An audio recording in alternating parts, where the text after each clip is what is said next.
점심 맛있게 하셨습니까? 예. 예, 그 오후 세션 시작하고자 합니다. 오전에도 말씀드렸던 것처럼 이제 그 전체 사회 보시는 스님께서 급한 일로 가셔서 제가 이제 오후 내내 사회를 보게 되어 있습니다.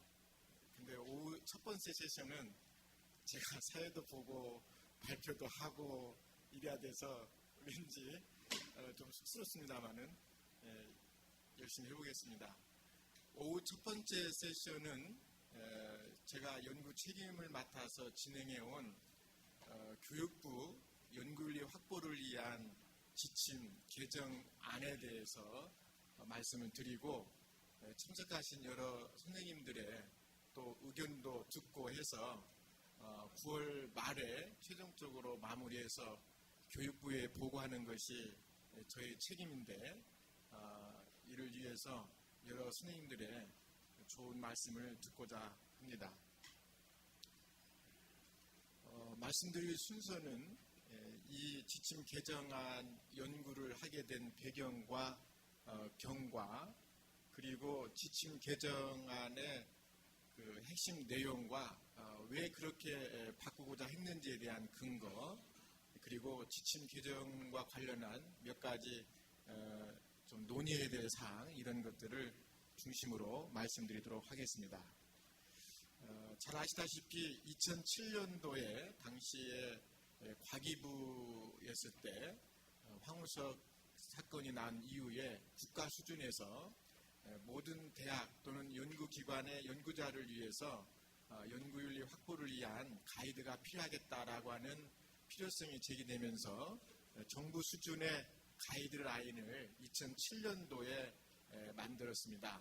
그리고 그 가이드라인의 기초에서 각 대학 및 연구기관은 자체 연구윤리 확보를 위한 자율적인 가이드라인을 만들어서 시행하도록 해왔고 그 이후에 정부 부처가 다소 이렇게 혼합되기도 하고 다시 분리되기도 하면서 했습니다만 어떤 교육부를 중심으로 봤을 때는 연구윤리 확보를 위한 교육부의 훈령이 중간에 2011년도와 2012년도에 약간 수정이 된 것을 제외하고는 쭉 그대로 이어져 왔습니다. 그래서 현행 지침은 2014년 작년 3월 24일에 개정해서 발표됐던 것이 가장 최근의 것이라고 볼 수 있겠습니다.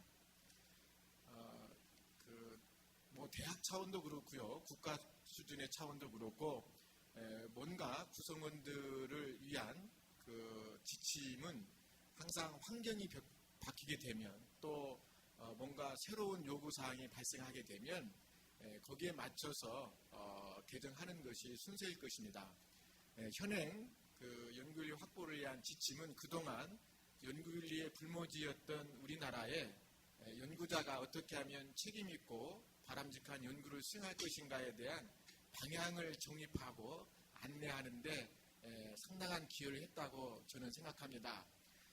그럼에도 불구하고 빠른 속도로 변화하는 연구 환경 그리고 연구윤리를 둘러싼 다양한 그런 요구 이런 것들이 지침에 그때그때 바로 반영을 못하는 그런 또 한계도 있습니다.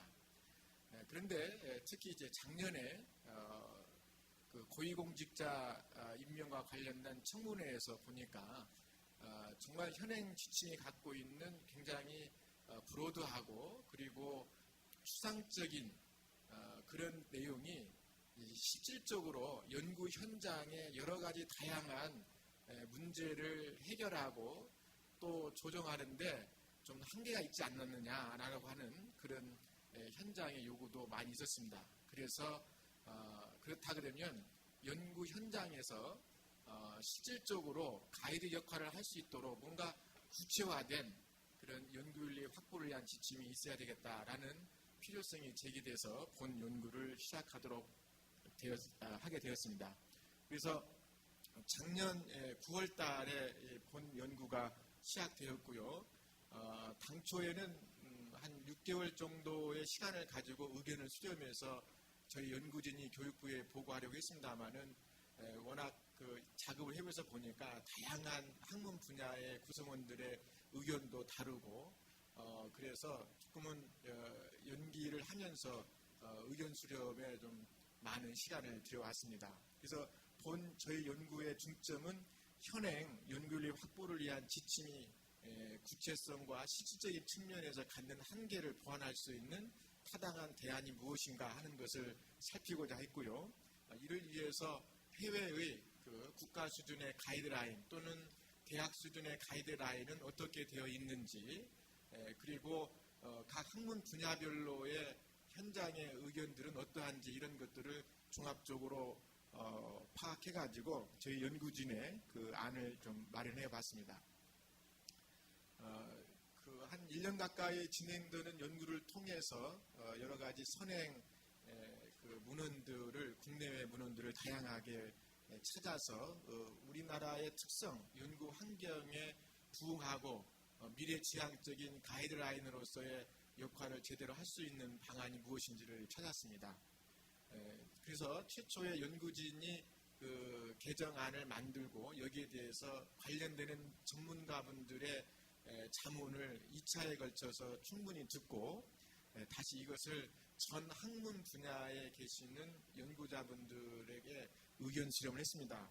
특히 웹 설문조사를 통해서 적어도 각 대학에서 이 연구윤리 확보를 위한 지침을 가지고 실제 대학의 연구 진실성 검증이랄지 또 다른 연구윤리 교육 등에 활용해 오셨던 경험이 많으신 연구진실성위원회 위원장님, 그리고 연구윤리위원회 위원, 이런 분들을 중심으로 교수님들께는 의견 수렴했고요. 그 다음에 그 학회에는 학회장님, 또 편집위원장님, 또 각 학회에 구성되어 있는 연구윤리위원회 위원장님을 중심으로 의견 수렴을 했습니다. 이렇게 의견 수렴을 특정한 분야의 특정인 분들로 국한했던 것은 아무래도 저희 지침을 가장 많이 활용하시고 그 운영 과정에서 피부로 느꼈을 여러 가지 한계 같은 경우가 많았을 거라고 생각해서 그분들을 대상으로 웹 설문조사를 했습니다. 그리고 웹 설문조사를 마친 다음에 그것을 다시 한번 그 개정안에 반영을 한 다음에 그 공청회를 공식적으로 열어서 다시 한번 학문 분야별 연구윤리 전문가분들을 대상으로 한 당시 6월 5일 날 했었는데요. 그때 한 10분 넘게끔 전문가분들한테 의견을 수렴했고 공청에서 나온 의견을 다시 또 반영해가지고 연구진이 또 의견을 수렴했고 또 특히 이제 정책부서, 교육부랄지 한국연구재단의 연구윤리 확보를 위한 지침과 관련되시는 분들하고 의견을 충분히 나눠서 오늘에 이르고 있습니다. 그래서 9월 말까지 교육부에 연구진의 최종안이 이제 보고가 되면 교육부가 이것을 가지고 이제 그 나름대로 필요한 부분에서 수정할 것이 있으면 하고 그런 다음에 새로운 그 지침으로서 공표될 것으로 알고 있습니다. 특히 말씀드리고자 하는 그 객관성과 신뢰성을 확보하기 위해서 대학과 학회를 대상으로 그 의견 수렴을 했는데요. 특히 지난 2월 10일부터 3월 25일까지 그 한 달이 넘도록 했습니다. 좀 방학 동안이기도 했고 학기 초라서 그러지도 했습니다만은 저희들이 이런 연구의 중요성을 그 말씀드리면서 좀 적극적인 의견 표명을 부탁드렸는데 처음 설문조사에는 이렇게 많은 분들이 참여를 안 하셔서 재차 설문을 하면서 저희들이 확보했던 인원이 총 72명의 응답을 얻어냈습니다. 전체 242개 대학 중에 222개 대학에 338명이 응답해 주셨는데 평균 적어도 한 대학에서 한 분 이상은 응답을 해주신 걸로 파악했고 전체 699개 연구재단에 등록되어 있는 그 등재 후보지 이상의 학술지를 발간하는 학회를 대상으로 그 연구윤리위원회 위원장님이랄지 편집위원장님 또는 학회장님을 중심으로 했는데 734명이 응답을 해주셔서 전체 1072명의 응답을 해주신 결과를 가지고 분석을 했습니다. 보시게 되면 대학의 연구윤리 책임을 맡고 계시는 뭐 산하협력단장님이랄지 또는 연구처장님이랄지 또는 교무처장님들이 103명이 그 응답을 해주셨고요. 연구율 진실성위원회 위원장님이 32분, 또 대학의 연구윤리 업무를 직접 담당하셨던 분들 203명이 대답을 하셨고, 학회에도 편집위원장님이 200분, 그다음에 연구윤리위원회 위원장이 122, 편집위원이 236명 등 해가지고 골고루 많이들 답을 해주셨습니다. 응답해 주신 그 분들의 학문 분야별 분포들을 보게 되면 골고루 되어 있는데요. 인문학 343명, 사회과학 312명, 자연과학 78명, 공학 121명 등 나름대로 학문 분야에서 연구윤리 지침을 활용해 오시면서 느꼈을 그런 고민들을 좀 의견을 통해서 반영하고자 노력을 했습니다. 혹시 이제 여러 선생님께서 연구윤리 확보를 위한 현행 지침 2014년 3월 24일 날 교육부가 개정해서 발표했던 그 지침의 내용을 갖고 계시거나 또는 알고 계실지 모르겠는데, 제가 이 슬라이드에다가 모든 것을 다 보여드릴 수가 없어서 비교표만 만들었습니다. 그래서 대체적으로 크게 뭐 한 2개 파트 아니면 3개 파트로 나누어져 있었는데요. 첫 번째 파트는 되게 총론에 해당되는 부분입니다. 이 지침의 성격, 지침의 적용 범위, 이런 것들이 총론 파트에 있고요. 두 번째 강론 파트에 와서는 국가 수준에서 연구 부정행위를 어디까지 볼 것이냐, 그리고 그 연구 부정행위 각각에 대한 개념 정의는 무엇인가 하는 것을 다루는 것이 있고, 세 번째는 연구 진실성 검증에 관한 내용이 되겠습니다. 그래서 해당되는 기관에 소속되어 있는 분이 연구 활동 중에 연루된 연구 부정행위 제보에 대해서 어떤 방식으로 검증하고 어떻게 그 결과를 처리할 것인가에 대해서 이제 교육부가 나름대로의 가이드를 줬고, 그 가이드를 각 대학이 자체 실정에 맞게끔 운영하도록 되어 있는데, 그래서 대개 국가 수준의 지침은 이 3가지 중요한 파트로 되어 있고, 제가 조사해 보면 모든 대학 또는 학회의 연구 진실성 위원회 규정이랄지 또는 연구윤리 확보에 대한 지침이 다 교육부의 그 가이드라인에 맞췄기 때문에 그 대표적인 구성 파트도 비슷하게 짜여져 있습니다. 이제 이런 그 3가지 큰 파트에 대해서 저희 개정안의 내용을 보시게 되게 되면 이제 그 용어 정의가 다시 신설되었습니다. 그 지침을 읽다 보게 되면 용어들이 조금은 모호하거나 아니면은 분명히 좀 그 영역을 설정해 주었으면은 혼란이 없겠다라고 하는 측면에서 중요한 용어들에 대해서 개념 정의를 했고요. 두 번째, 적용 대상과 적용 범위와 관련해서 좀 그 현행 지침이 갖고 있는 그런 그 좀 모호한 점, 도대체 국가 수준의 연구비를 수행받은 연구 내용에 대한 적용은 분명한 것 같은데, 각 대학들 스스로 하는 뭐 학위 논문이랄지 또는 각 대학이 지원하는 연구 과제에 대해서는 현행 국가 수준의 지침이 적용될 수 있는지 아닌지 이런 것들이 굉장히 모호했기 때문에 그것을 차제에 분명히 하기 위해서 그 적용 대상 및 방법에 대해서 좀 개정을 했습니다. 그 다음에 본 지침의 개정안의 특징은 이제 연구 부정행위의 범위에 관한 것이 되겠습니다. 현행 지침에 의하면 위조, 변조, 표절, 부당한 논문 저자 표시, 그리고 그 부정행위 제보자에 대해서 위해를 가하거나 그 다음에 부정행위 검증을 방해하거나 했을 때, 그 다음에 이제 기타 학문 분야에서 용인되는 범위를 심각하게 벗어나는 행위, 이렇게 규정을 해 놨었는데, 이번에 새롭게 개정된 내용에서는 부당한 저자 표시가 새롭게 들어왔습니다. 그래서 이 부당한 부당한 중백 계제가 새롭게 들어왔습니다. 그래서 이 내용에 대해서 좀 더 말씀을 드리겠고요. 나머지 이제 그 내용들은 현행 그 규정하고 큰 차이가 없이 운영상에서 현장에서 불편을 덜고 또 그 규정 적용에 있어서 모호함을 없애기 위한 차원에서 명료히 하는 작업을 했습니다. 특히 현행 그 규정에서 좀 더 포괄적으로 되어 있는 연구자의 역할과 책임, 대학 등의 역할과 책임, 전문기관의 역할과 책임 같은 부분들을 좀 나누어 가지고 기본적으로 국가가 바라는 바람직한 연구 수행을 위해서 연구자는 무엇을 잘 인식하고 또 어떻게 훌륭한 연구 수행을 위해서 노력해야 될 것인가에 대한 방향을 정립해 보고자 했습니다.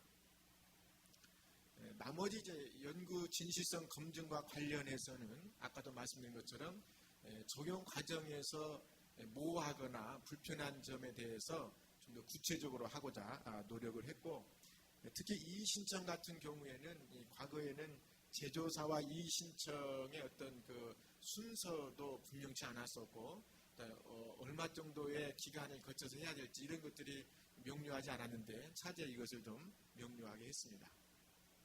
그 다음에 연구 부정행위 판단과 관련해서 이제 많은 분들이 관심을 가지고 걱정하고 있는 사안이 과연 이 지침의 적용을 언제부터 할 것이냐. 아까 오전 세션에 제가 성함을 잘 모르겠습니다. 저 왼쪽에 앉아 계시는 교수님께서 질문하셨던 것처럼 이 가이드라인이 결국은 연구자가 당당하고 또 책임있게 연구 수행을 하기 위해서 필요한 거라는 점에서 인정할 수 있는 건데 이게 운용상에서의 어떤 잘못이 있다 보게 되면 연구 현장에 큰 혼란을 주고 또 좀 우리 현재 연구계가 반성해야 될 부분이 있다라고 한다면 이 연구윤리가 조금 잘못된 방향으로 나쁘게 표현하게 되면 악용되는 경우가 많이 있어서 그런 부분은 좀 방지해야 되겠다 하는 차원에서 부칙 소급 적용이라 할지 또 연구 부정행위 검증에 있어서 지켜야 될 원칙 같은 것을 분명하게 표시했습니다.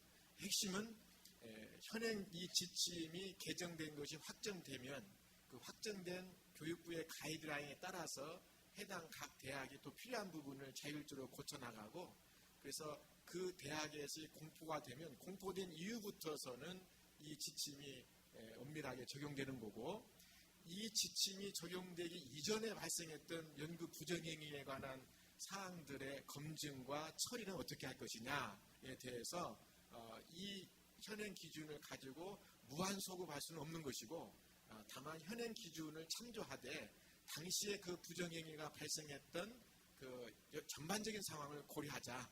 즉 당시의 연구윤리 수준이랄지 관련되는 그 규정이 있었는지 없었는지 여부 또 용인되고 있는 당시 학계의 관행 이런 것들을 종합적으로 고려해서 마치 한결 높아진 지금의 기준을 가지고 무조건 과거에 있었던 것을 잘못이라고 단죄해서 조금 억울하게 또는 너무나 과도하게 규칙 적용으로 인해서 어려움이 없도록 하자라는 취지로 개정안을 담아봤습니다. 자, 지금부터서는 현행 기준과 비교해 가면서 바뀐 내용에 대한 것을 하나씩 살펴보시겠습니다. 목적에서 파란색으로 되어 있는 부분이 현행 기준이어서 좀 바뀐 부분인데요. 이렇게 함으로써 과거에 이 지침이 상위법에 어디에 근거하고 있고 또 이 상위법의 근거를 두고 이 지침이 지향하고 있는 바가 뭐냐라는 것을 명료히 하고자 했습니다. 그 중에 하나는 가장 기본적으로는 연구자가 어떻게 하면 책임 있는 연구 수행을 위해서 필요한 사항을 담을 것인가 하나 하고요. 또 하나는 좀 더 구체적으로는 최소한 교육부 소관 연구개발에 참여하는 모든 연구자는 이 지침이 요구하고 있는 사항을 철저히 인식해서 따르도록 그렇게 했습니다. 그래서 적어도 국가 수준의 연구비를 수행받으신 분들이 잘 몰랐던 또는 의도했던 이 지침이 정하고 있는 연구 윤리의 범위에 어긋나는 것에 대해서는 강력한 제재를 하겠다라고 하는 기본 취지를 갖고 있습니다. 그런데 여전히 방점은 잘못한 부분들에 대해서 제재 쪽에 있는 게 아니라 오히려 연구자분들이 연구 수행 과정에서 다소 혼동하거나 모르거나 하는 그런 부분들에 대해서 정확히 알려드리고 올바른 방향으로 유도하는 데 있다는 것을 말씀을 드립니다. 두 번째, 지침에서 사용하는 용어 정의에 대해서 연구자로부터서 연구 결과물에 이르기까지 좀 더 명료하게 담으려고 노력했습니다. 좀 해보니까 좀 어려움도 많이 있습니다. 학문 분야별로 이 동일한 용어를 가지고도 사용되는 범위나 또 포함하는 내연 이런 것들이 좀 다르긴 했습니다만은 최대한 모든 학문 분야에서 똑같이 쓸 수 있는 용어의 개념 정의가 되도록 노력해봤습니다. 특히 대학 등 또 연구자 이것은 저희 연구진이 임의적으로 정한 건 아니고요. 학술 기본법에 나와 있는 용어를 그대로 연속적으로 일관되게 사용함으로써 학술진흥법과 그 하위의 단계에 있는 이 지침 사이에 용어상의 불일치는 없도록 노력했습니다. 그리고 대학 등이라고 해서 띄어쓰기를 안 하고 하는 것은 저희가 이제 맞춤법을 몰라서가 아니고 법률 용어가 보니까 저희가 통상적으로 쓰는 그 국어 표준법을 좀 똑같이 안 맞추고 쓰는 것이 있고 마침 이제 학술진흥법 이렇게 돼 있습니다. 나중에라도 이제 만약에 필요하다 그러면 학술 진흥법과 이 가이드라인을 동시에 고쳐야 될 그런 것이 있는데 일단은 대학 등의 표현은 저렇게 했습니다. 그 다음에 이제 적용 대상 및 방법에 대해서 좀 더 명료하게 했다고 말씀을 드렸는데 이렇게 되어 있습니다. 그래서 세 가지인데요. 그 교육부 소관 연구개발 사업에 대해서는 이 지침이 직접 적용이 됩니다. 아까도 말씀드린 것처럼 여기 계신 연구자분들이 어느 대학 또는 어느 기관에 소속되어 있으시든지 간에 교육부가 발주하는 그 연구비를 수행받아서 연구를 하는 과정에서 또는 결과 보고 이후에 그 연구 부정행위의 제보가 있어서 검증을 해봤더니 문제가 있더라라고 하면은 이 기준을 직접 적용을 받는다 하는 말씀을 드립니다. 두 번째는 대학 등 전문기관 자체 연구활동과 국가 이외의 연구기관으로부터 지원받은 과제의 연구 윤리 문제는 이 지침을 토대로 자체적인 연구윤리 지침을 제정해서 적용할 수 있다 그랬습니다. 실은 이 지침이 갖고 있는 나름대로의 조금 강제적인 조항이라고 할 수 있다라면 뭐 자율적이긴 합니다만은 해당 대학은 이 국가 수준의 이 지침에 근거해서 자율적인 그 지침을 마련해서 시행하는 것이 유리합니다. 뭐 국가 R&D 자금을 받는 거랄지 각종 평가 활동이랄지 이런 데서도 이런 지침이 없으면 불이익을 다소 받을 수 있는데 있음으로써 유리할 수 있는데 아무튼 각 대학이 연구윤리 지침을 마련하려면은 이 국가 수준의 지침을 토대로 해서 대학의 실정을 고려해서 만들어라 그런 얘기입니다. 그때 만들 때는 그 국가 R&D 자금을 받은 내용뿐만 아니라 그 대학 등의 자체 연구 활동입니다. 그래서 자체 연구 활동에는 학위 논문 발표를 할지 또는 대학 등에서 자율적으로 마련한 재원에 의해서 지원되는 소위 말하는 대학이라고 한다면 교내 연구비를 지원받으신 그 과제가 부정행위에 휘말려 가지고 검증이 들어가고 나중에 처리를 해야 될 때는 바로 이 각 대학이 준용하고 있는 이 지침을 따른다 이렇게 말씀드릴 수 있겠습니다. 그 다음에 만약에 현재도 대학이나 전문기관의 자체 연구윤리 그 규정이 없을 경우에 그런데도 자체적으로 연구비 지원 활동이나 또는 교육부 이외의 국가기관 또는 국가 이외의 외부기관으로부터 지원받은 그 과제가 문제가 생길 수 있을 경우에는 이 지침을 적용할 수 있도록 그렇게 했습니다. 그래서 과거에는 현행 지침상에는 이런 부분들이 명확하게 그 규정이 돼 있지 않아 가지고 현장에서 연구 부정행위에 대한 제보를 받아서 검증을 하려고 할 때 이게 이 지침을 직접 적용해야 될지 아니면 어떤 다른 규정을 따라야 될지 모호했던 부분을 좀 명료히 하기 위해서 이렇게 수정을 해봤습니다. 그 다음에 이제 연구자의 책임 또는 대학 등의 역할과 책임에 관련돼서는 현행 지침에 다소 좀 포괄적이고 산발적으로 있는 부분을 이 필요한 부분에다가 다 모아서 좀 더 명확하고 또 필요한 사항들을 모두 담고자 노력했습니다. 그 중에 연구자의 역할과 책임을 제5조에다가 담았는데요. 통상 이제 2013년도에 발효돼서 시행되고 있는 생명윤리 및 안전에 관한 법률에 나와 있듯이 인간 대상 연구를 할 때도 모든 연구자는 연구 참여자에 대한 존중과 인권 보호, 사생활 보호 등등을 하도록 되어 있습니다. 이게 뭐 연구윤리 파트에서 제외되는 게 아니라 연구의 큰 범위 안에 다 들어왔기 때문에 맨 처음에 1번과 2번은 연구자라면 연구 대상자에 대한 존중과 공정한 대우, 그리고 개인정보나 사생활 보호를 위해서 책임을 지고 또 노력해야 될 의무가 있다라고 하는 것을 담아봤습니다. 그리고 이제 모든 학문 분야든 연구는 사실에 기초해서 정직하고 투명하게 진행할 것을 연구자가 알고 실천할 것을 했고요.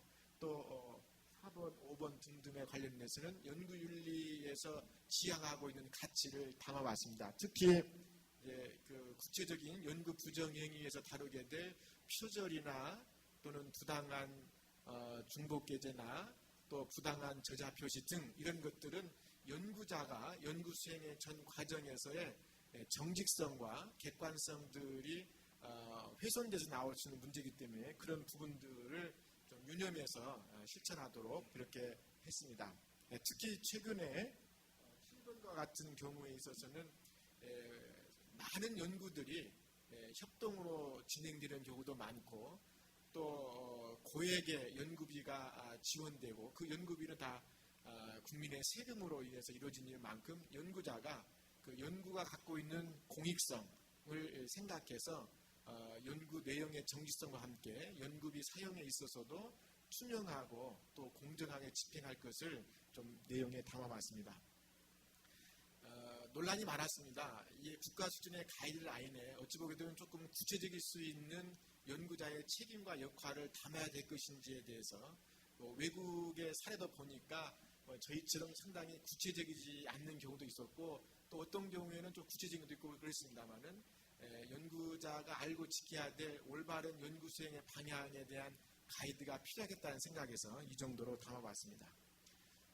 그리고 지금 맨 마지막에 이게 좀 연구자분들의 자율적인 사항이라고 보겠습니다만은 실은 각자가 다들 연구 수행 과정에서 문제가 없겠다라고 하지만 이 환경이 연구자를 끊임없이 유혹합니다.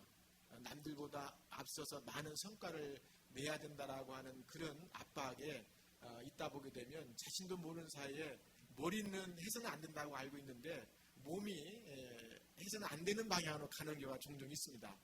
그래서 일종의 예방주사의 차원으로서 끊임없이 그 연구자로서 연구윤리의 중요성이나 또 필요한 부분들에 대한 교육을 통해서 그런 유혹에 쉽게 지지할 수 있는 힘을 갖는 것이 필요하겠다 해서 지속적인 연구윤리 교육에 참여하는 것도 중요하다고 해서 넣어왔습니다.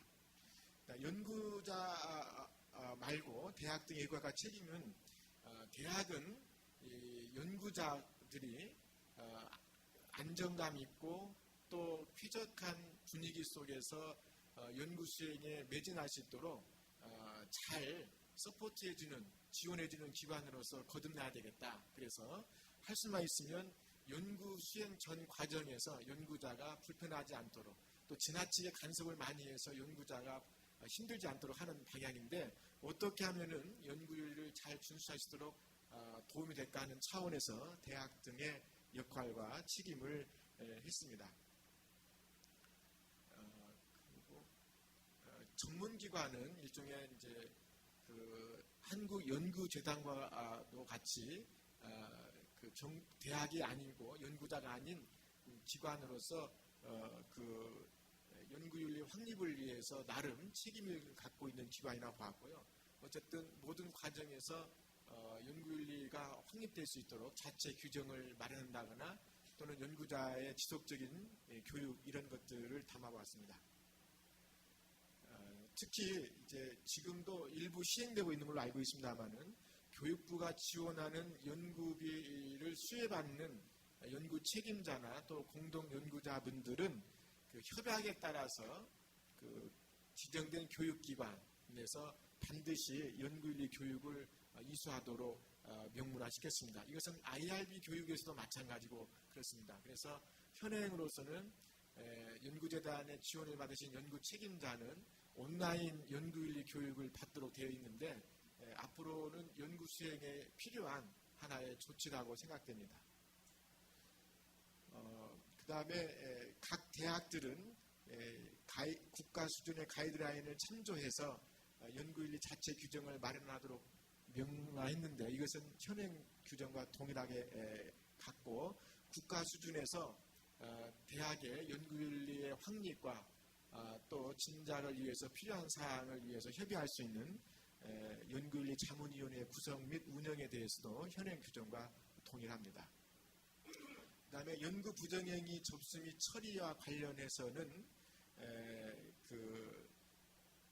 각 대학이나 연구기관이 이것을 의무적으로 하도록 되어 있고 이 의무적인 사항을 합리적이고 공정하게 하기 위한 필요한 조치를 다 하도록 되어 있습니다. 특히 교육부 장관, 전문기관, 대학의 장이 연구활동의 부정행위에 대해서는 지체 없이 관련된 규정에 따라서 공정하고 합리적으로 처리할 수 있도록 규정을 했습니다. 그 다음에 이제 두 번째 중요한 파트인 연구 부정행위에 관한 내용이 되겠습니다. 현행 그 지침에서 제안하고 있는 연구 부정행위의 범위와 그 다음에 개념 정의가 크게 차이가 없습니다만은 큰 차이가 있다고 한다면 부당한 중복계제가 새롭게 부정행위의 범위로 들어왔다라고 하는 것을 말씀을 드립니다. 그래서 연구 부정행위는 연구 개발 과제의 제안, 수행, 결과 보고, 발표 등에서 이루어지는 다음 사항들인데요. 위조, 변조, 표절, 부당한 저자 표시, 부당한 중복계제, 연구 부정행위에 대한 조사 방해 행위, 그 밖에 각 학문 분야에서 통상적으로 용인되는 범위를 심각하게 벗어나는 행위로 규정을 했습니다. 그러나 이 항에서 보시는 것처럼 각 대학마다 필요에 따라서는 이 부정행위의 범위를 더 늘려 잡을 수도 있습니다.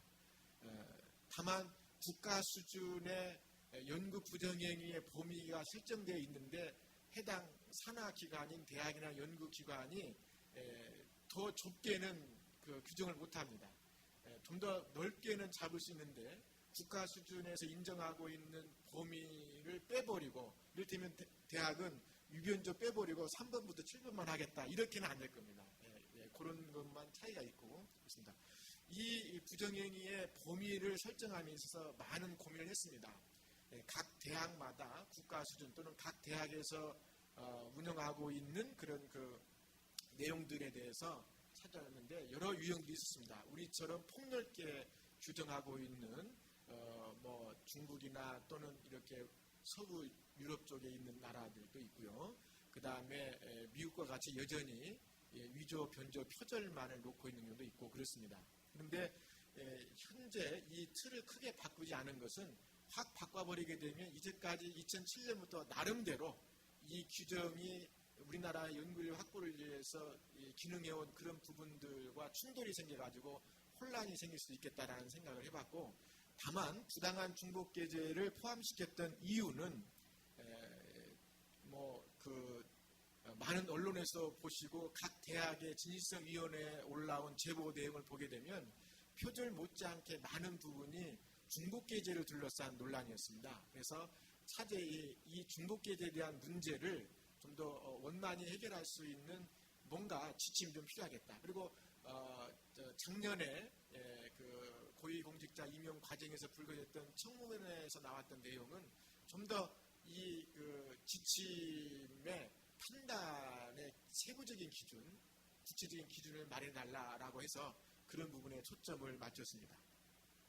그래서 위조는 현행 1번의 위에 있는 내용을 빨간색으로 되어 있는 것처럼 조금 더 명확하게 하려고 원자료 또는 연구자료를 기록, 보고하는 행위를 집어넣어서 상세화했고요. 변조도 마찬가지로 용어상에 있는 내용으로 갖다 썼습니다.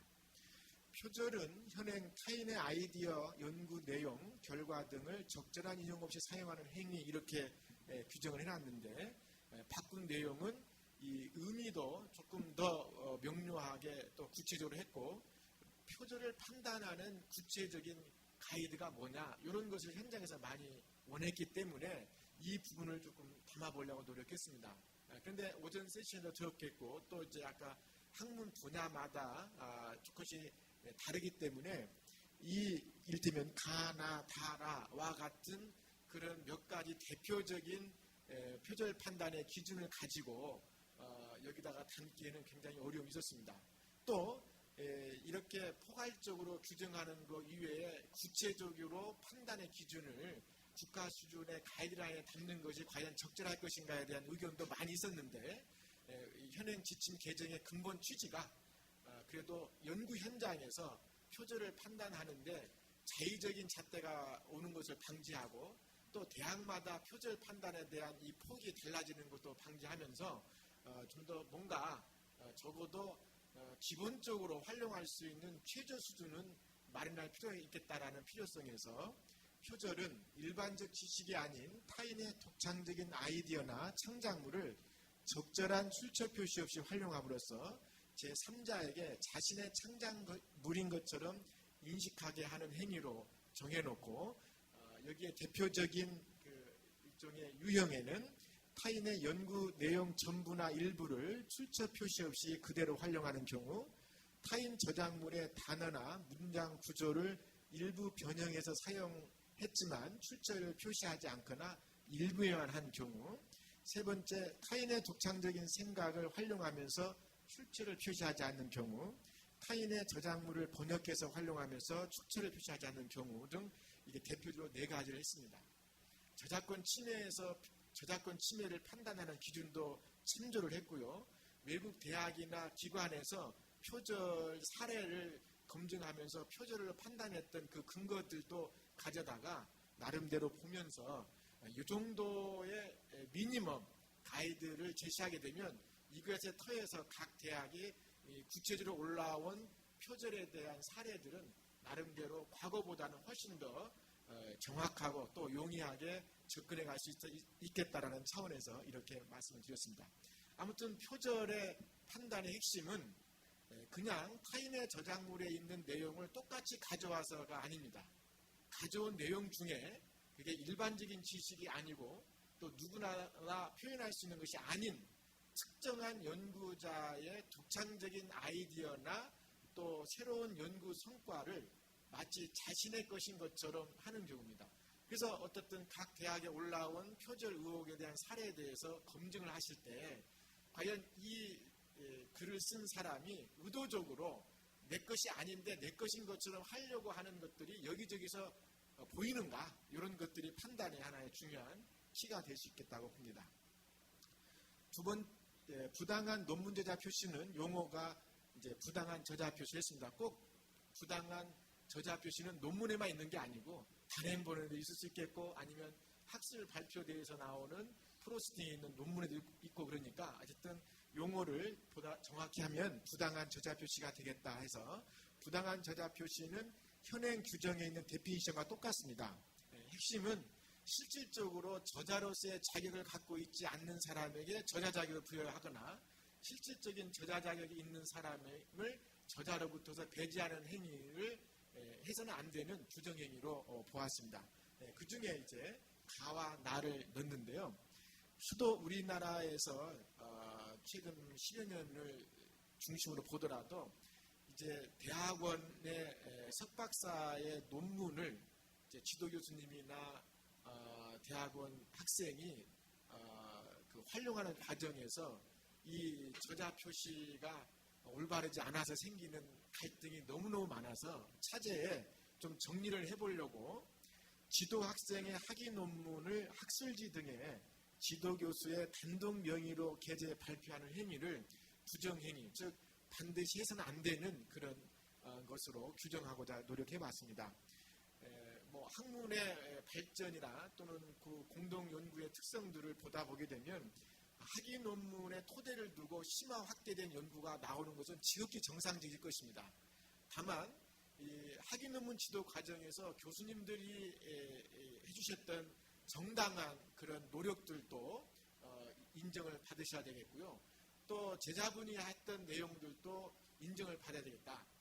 그런데 종종 이런 그 사각지대가 생겨날 수 있는 부분들에 대해서는 차제에 가이드라인을 통해 가지고 올바른 방향으로 궤도할 필요가 있는데, 가장 미니멈한 차이가 뭐냐면 학위 논문 지도 과정에서 교수님의 업적을 충분히 인정하기 때문에 제자분의 제1저자 그리고 지도 교수님의 공동 저자, 이 정도는 다 인정하시는 부분인데, 그게 바뀐 경우 지도 교수님 단독으로 저자로 간다거나 이런 경우는 좀 우리가 해서는 안 되는 걸로 규제를 자율적으로 해보자는 차원에서 넣습니다.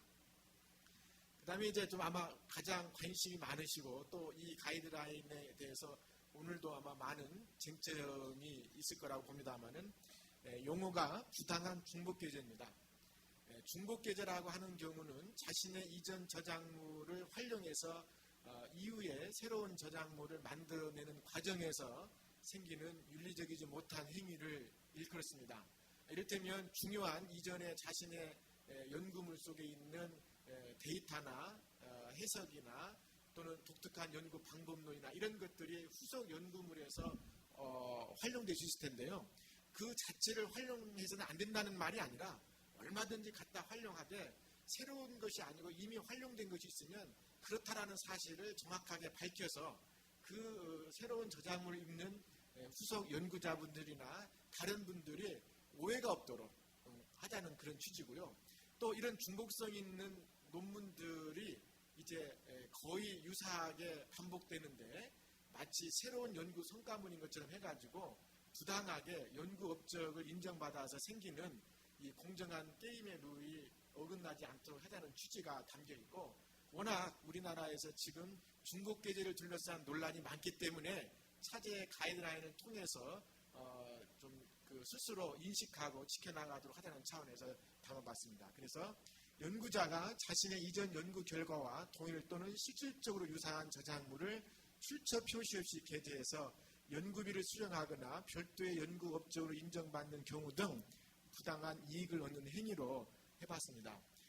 아마 그 각 학문 영역마다 이것을 보시면서 굉장히 논란이 많을 거로 생각됩니다만은 좋은 의견을 주시면 마지막으로 다듬는데 도움이 되겠습니다. 어쨌든 부당한 중복계제를 새롭게 국가 수준의 가이드라인에서 부정행위로 이렇게 해서 조금은 연구자 사이에 있는 이 올바르지 못한 연구 수행 행위를 예방해 나가고자 하는 취지는 연구자분들이 이전에 자신의 연구 성과물의 일부든 또는 실질적으로 거의 똑같은 내용들을 재활용하고자 할 때는 분명한 출처를 밝혀가면서 하고, 특히 적어도 새로운 저작물이라고 내세우려면 중복성이 있다 하더라도 이전의 저작물과 이후의 저작물 사이에 독자적일 수 있는, 독립적일 수 있는, 즉 학술적인 가치를 충분히 담고 있는 내용이 있어야 되겠다.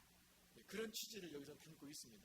다시 말씀드리면 표현을 약간 바꾸고 제목을 바꾸고 뭐 저자들 순서를 바꾸고 해가지고 새로운 저작물인 것처럼 발표했는데 실제로 가서 보면 이전의 저작물하고 두 번째 논문이 왜 이렇게 별개의 논문으로서 인정을 받아야 될지 정말 고개를 갸우뚱할 정도의 그런 것이 있다라고 한다면 안 되겠다는 것입니다.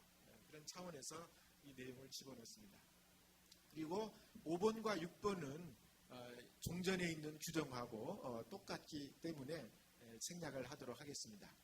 그리고 새롭게 들어온 것이 3장의 13조 연구 부정행위를 판단할 때 이제 각 대학의 연구진실성위원회의 위원장님이나 또는 위원으로 참여하시는 교수님들이 특별히 좀 보셔야 할 것입니다. 그리고 또 학회에서 오시는 이제 학회 임원님들은 해당 학회에 제보된 연구 부정행위를 검증하실 때 이 가이드라인에 의해서 새롭게 그 적용되는 그 가이드라인을 어떤 방식으로 적용할 것인가를 좀 제시해 놨습니다.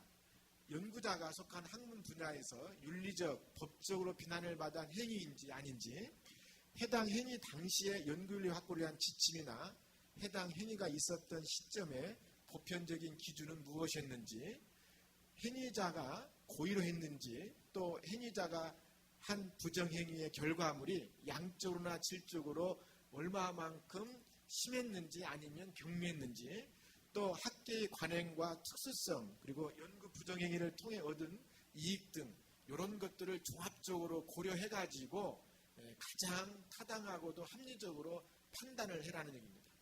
그렇지 않고 특정한 요소만 보고서 판단해서 뭐 이를테면은 과도하게 제재를 한다거나 또는 솜방망이 처벌을 한다거나 해서 어떤 그 부정행위에 대한 검증과 제재 또는 처벌 사이에 어떤 비일관성 또는 그 균형을 잃는 그런 케이스가 없도록 해야 한다는 말씀을 드립니다.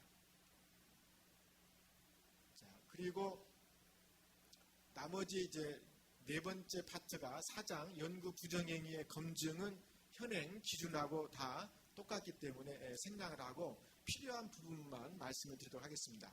여기 18조 연구 부정행위의 검증 절차와 관련해서 그 사항이 추가되는데요. 전문기관 및 대학 등의 장이 연구자의 부정행위를 제보받아 검증하였을 때는 그 결과를 해당 연구자의 소속기관, 해당 논문의 발간 학술단체에 통보해야 된다. 이런 것을 넣습니다. 현행 지침에 따르면 해당 기관에서 부정행위를 검증을 하고 그 결론을 갖고 있어도 뭐 그게 뭐 교육부나 또는 해당 기관, 대학이나 또는 대학에서 검증했던 내용을 그 논문이 실려있던 해당 학회의 학술지로 통보를 하지 않아가지고 또 통보할 의무도 없었습니다. 그러다 보니까 서로가 잘 모릅니다. 여전히 부정행위로 확정된 논문이 해당 학술지에서는 계속 버젓하게 실리고 있는 그런 것도 있고, 그래서 유기적인 협조 체제를 이루어서 그 부정행위가 된 학술지의 결과물들이 계속 그 활용됨으로써 학문적으로 나쁜 영향을 끼치는 일이 없도록 하자는 취지에서도 이 규정을 넣었습니다. 그 다음에 부정행위를 검증할 때 이제 객관성과 공정성을 담보하기 위해서 조사위원회 구성에 대해서 조금 더 바꿔봤는데요. 조사위원회나 또는 검증기구를 구성할 때 반드시 충족시켜야 될 사항이 있습니다. 이건 예비조사 단계가 아니고 본조사 단계에서 해야 되는데요. 조사위원 전체에서 외부인의 비율을 30% 이상 하도록 하고, 조사위원 중에 해당 연구 분야 전문가가 50% 이상으로 참여하시되 반드시 소속의 다른 외부 전문가를 한 분 이상 모시도록 했습니다.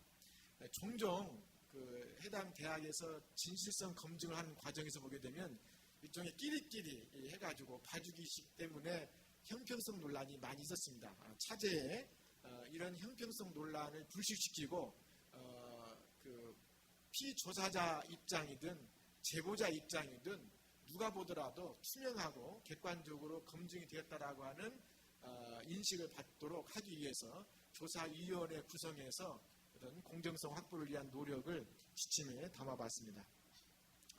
그 다음에 현행 그 기존에는 없었는데요.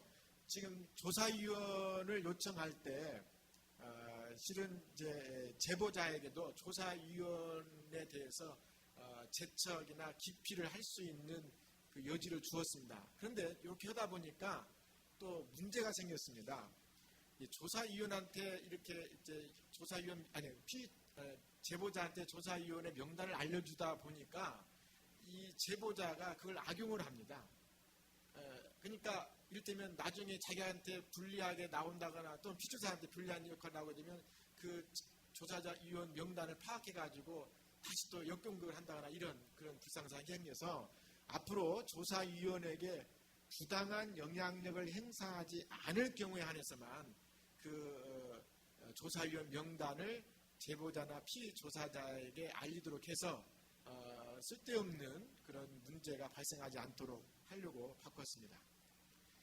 그리고 이제 이의 신청을 할 때는 과거에는 제조사와 이의 신청 이런 것의 선후 관계가 명확치 않았는데 25조 이의 신청 등과 같은 항목에서는 이의 신청을 거친 후에 경우에도 뭔가 문제가 해소되지 않았을 때는 재조사를 요청할 수 있도록 되어 있습니다.